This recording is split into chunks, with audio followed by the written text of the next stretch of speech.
بسم الله الرحمن الرحیم. د کومو زنانو چې حیض بیماری شروع شي او هغه ډیره وي او دې سره سره دې زنانو ته درد هم ډیر زیات وي،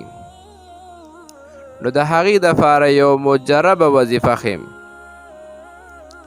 زما عزتمندو، چې کومې زنانه چې د هغوی ماهواري بیماری راشي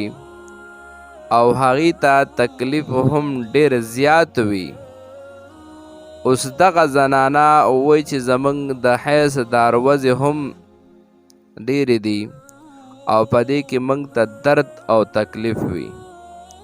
نو آیا د دغې دپاره څه کول پکار دي؟ یو نقش درته ښیم او هغه نقش په یو پاڼه باندې ولیکئ، په یو سپینه پاڼه باندې به ولیکئ او هغه به چې کوم دی د شهد کې مکس کړئ. که شهد نه یا مصري شربت کې ګډ وډ کړئ او دغه شهد یا دا مصري شربت دا دغه زنانه باندې تر د 3 ورځو پورې وڅښئ، نو انشاءالله العزیز چې د دې د برکته به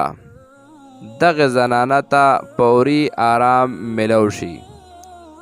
خو خصوص بالخصوص د هغې زنانو دپاره دا عمل کول پکار دي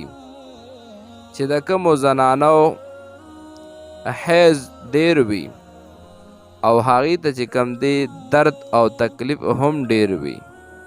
نو چونکې د دغه زنانو دپاره دا عمل کول پکار دي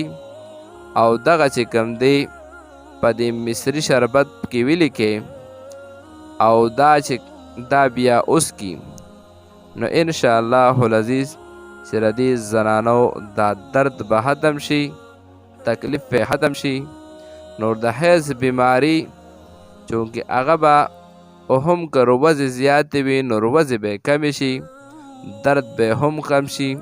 زما عزتمندو، دغه چې کوم دی د چا ضرورت وي نو د دې نقش دا تصویر موږ په دې سکرین باندې هم دې سره سره پرېږدو، د دې نه دا نقش واخلئ او دغه ساخت نه جوړ کړئ او په دغه طریقه باندې 3 ورځې مسلسل دغه زنانه ته ورکړئ، نو انشاءالله دې ته به فوري آرام ملو شي.